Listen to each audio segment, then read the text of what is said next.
I don't think I can have another baby. I saw where she was going immediately, but I was like literally stunned by it. I didn't know what to say. I'm so overwhelmed, I couldn't even imagine trying to have another kid right now. One of Robyn's finest moments. A rewatch is so enlightening, isn't it? I'm talking about Season 7, Episode 1. Meri drops a bomb.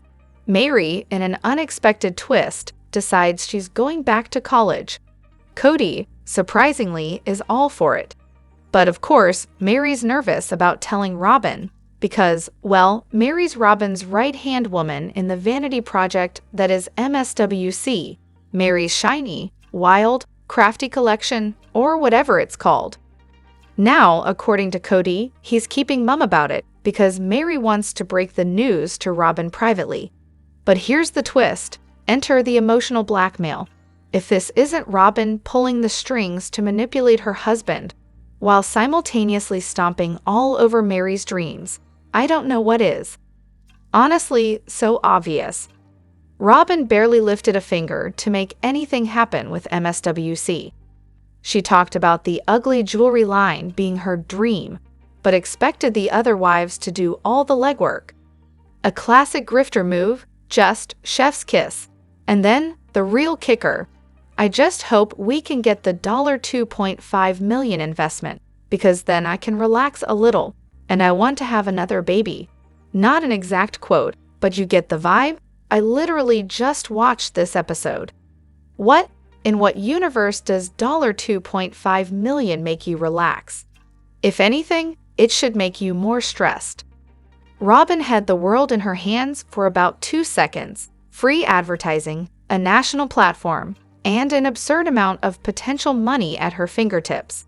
But instead of using any of that to make a legitimate, profitable business, she made the most uninspired, overpriced crap imaginable and then failed to tap into anything that could actually make real money. She was so busy chasing a fantasy of being Robyn Brown, purveyor of very fine things. But the reality is, she's forever stuck in the 2001 Lillian Vernon catalog. And that moment, the moment Robyn realized she needed to have another baby, that should have been the sign to either pull the plug on the Doodle R business or, not have another kid. Seriously, I still don't get why Robyn thought Meri's decision to go back to school had anything to do with her. And even less, why Meri thought Robyn had any business controlling her life decisions. I distinctly remember watching this and thinking, okay, Robyn's a little sweet. But then, bam, this scene flipped the switch for me. I couldn't believe how manipulative she was.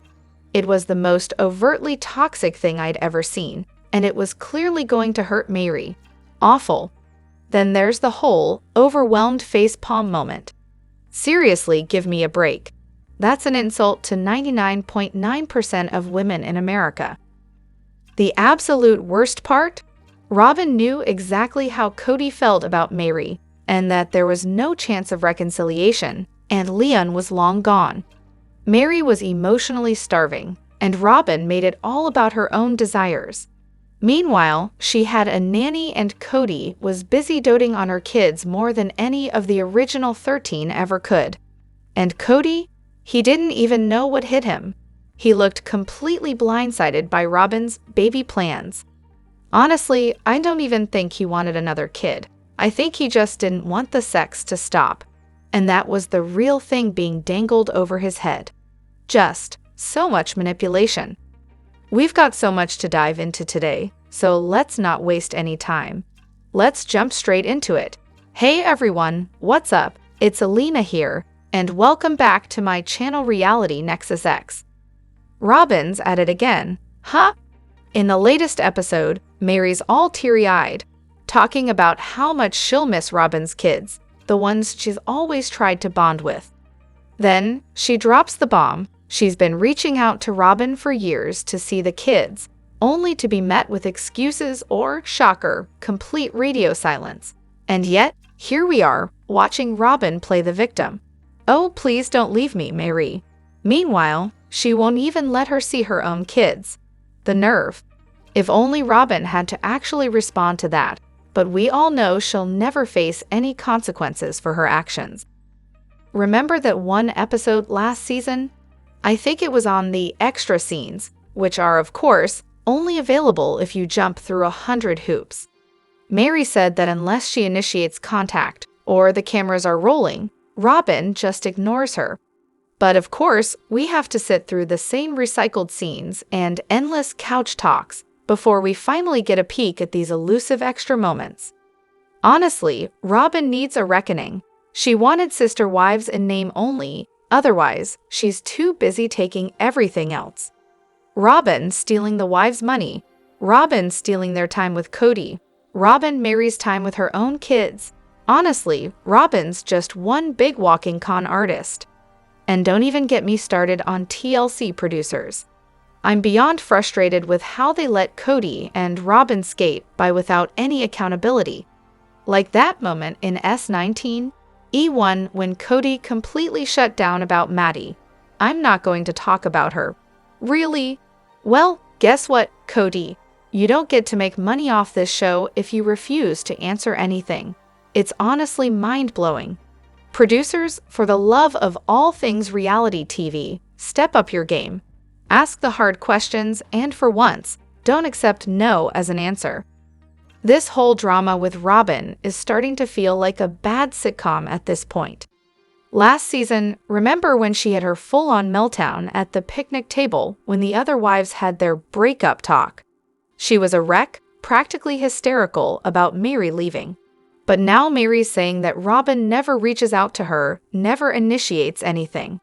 Robyn's always going on and on about how devastated she is over Christine and Janelle leaving, yet she never even made an effort to form a relationship with them or their kids. Is she totally delusional, or is this just a masterclass in manipulation? You decide. Poor Meri, watching the show again, and I honestly can't help but feel a little sorry for her. She really got the raw end of the deal, didn't she? She just wanted to be loved by her family, and instead, she got kicked around. The way Robyn played both sides was especially heartbreaking. It's like everyone was just waiting for a chance to throw her under the bus. Meri's not perfect, but seriously, did she deserve all of that?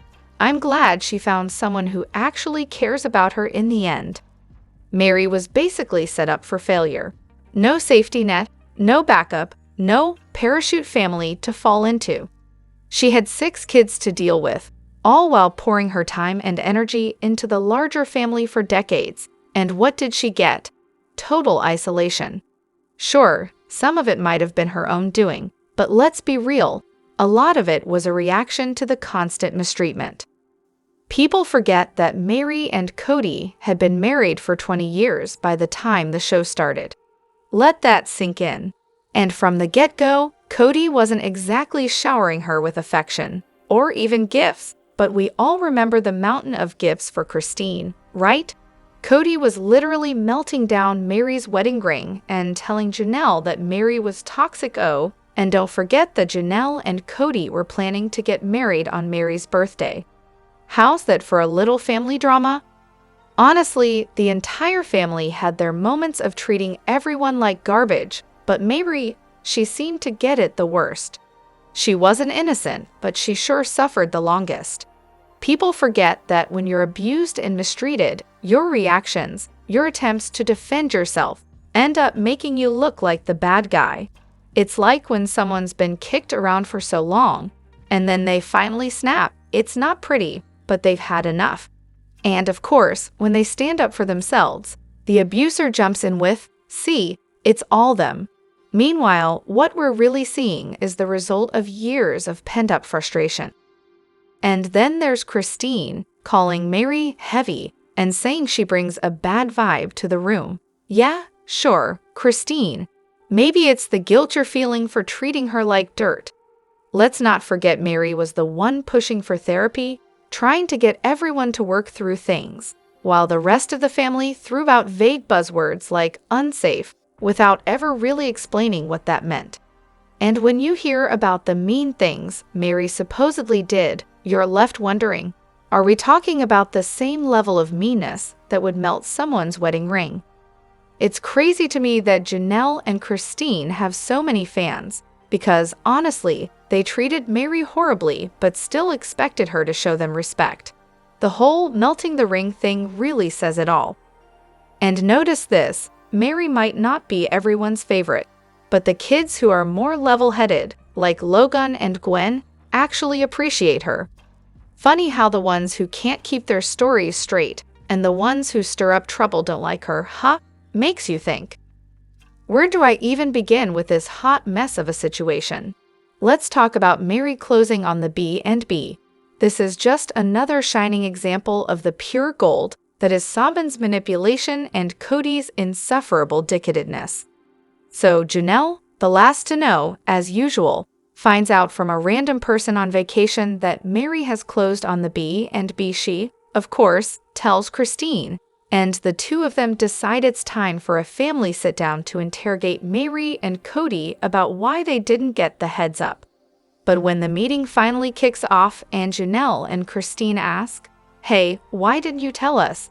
Kody immediately chimes in with a real gem of an answer.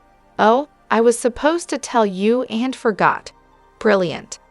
That could have been the moment where everyone calls Kody out for being a complete idiot and just backs Meri.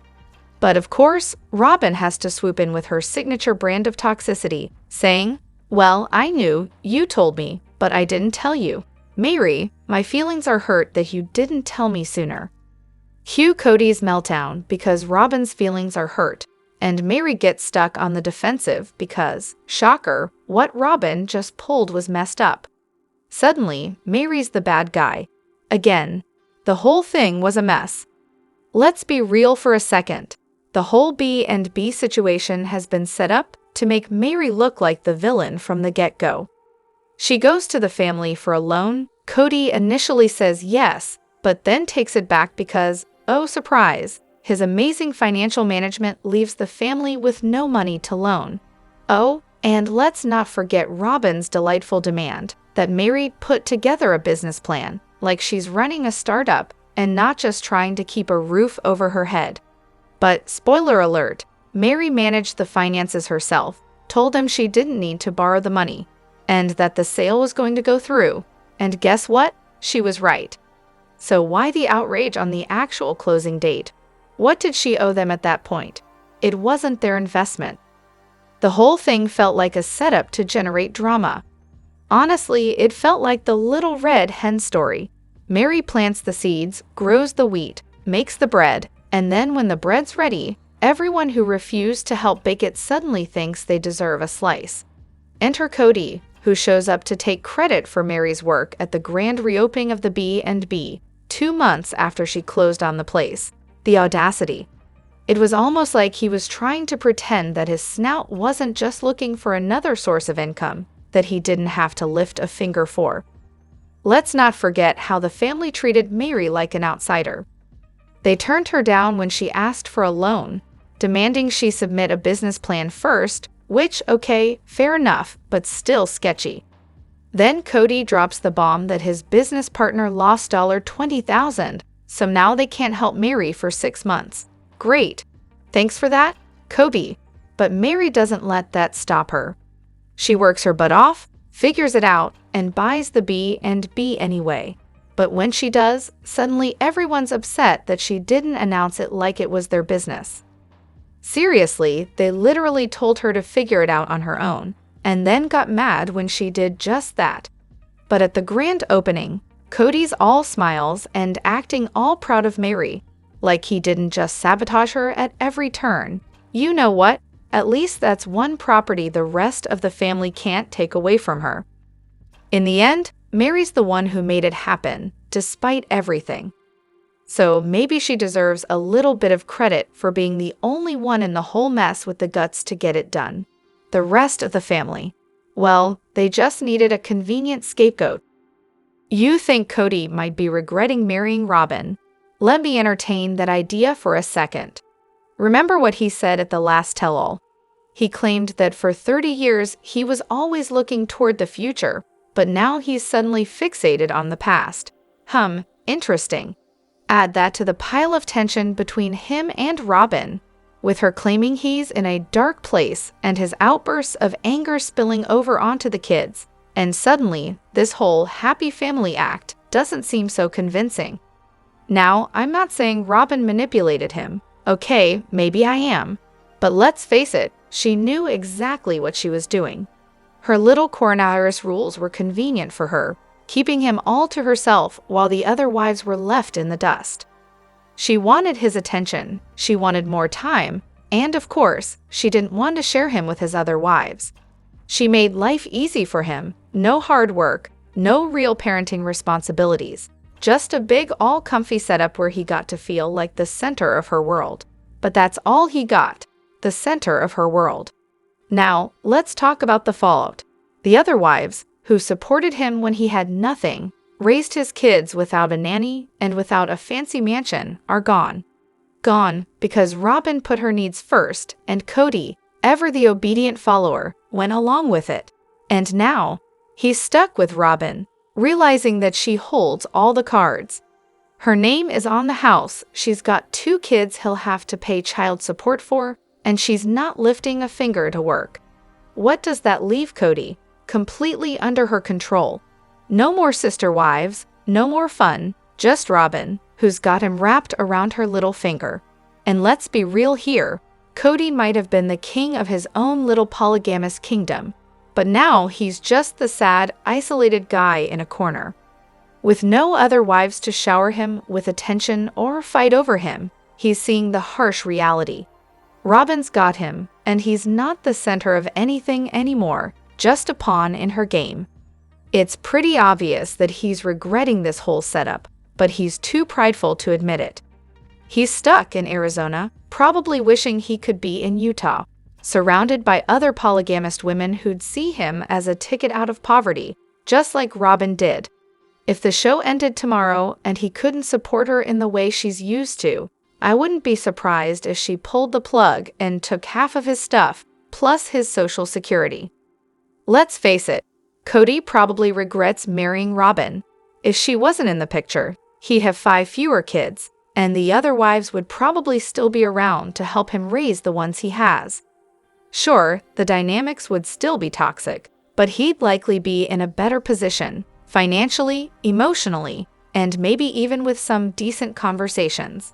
Because let's not kid ourselves, Robyn is about as exciting as a wet blanket. With the other wives, Kody at least had some variety.